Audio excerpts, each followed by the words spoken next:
आणि आम्हाला धक्का बसला. आम्हाला वाटलं असं होऊ शकणार नाही. जेव्हा आम्ही जाण्याचा प्रयत्न केला तर आम्हाला अडवण्यात आलं.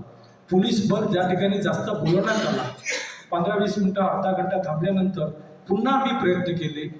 मग त्यांनी आम्हाला आतमध्ये बोलवलं. त्यावेळेस चेंबरमध्ये फक्त कलेक्टर होते, बाकी कोणीच नव्हता.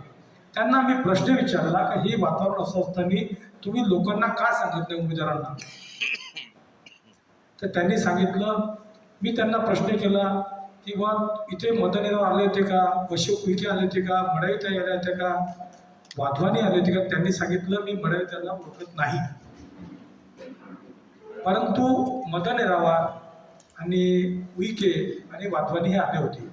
मग त्यांना विचारलं हे गेले कुठे, आतमध्ये असतो होते. त्यांनी सांगितलं, मी म्हटलं चेंबरमध्ये आहे का, तर ते चेंबरमध्ये नाही आहे म्हणे. म्हटलं इमारतीमध्ये आहे का, तर त्यांनी सांगितलं इमारतीमध्ये नाही आहे, आवारामध्ये असू शकतात.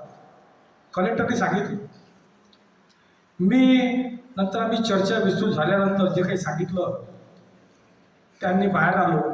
नंतर पुन्हा त्यांनी सांगितलं का बा 3:30 वाजेपर्यंत निवडणुकाची तुम्ही निकाल केव्हा जाहीर करणार. तर त्यांनी जर 3:30 वाजेपर्यंत आमचं कॉन्फरन्स चालली आणि थोड्या वेळात आम्ही 4-4:30ला आम्ही कळू. परंतु वेळ झाल्यानंतर तात्काळ सगळे लोक होते. पुन्हा आम्ही एकदा भेटायचा प्रयत्न केला तर त्यावेळेस मदन येरावार आतमध्ये चेंबरमध्ये होते. आम्ही गेलो ते सगळेजण आतमधून बाहेर निघाले.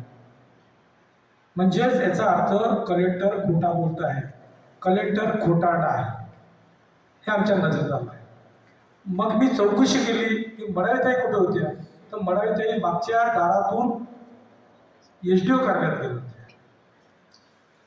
आणि त्यानंतर पुन्हा आम्ही त्यांना अल्टिमेटम दिला. ते म्हणजे नंतर कळवतो तुम्हाला.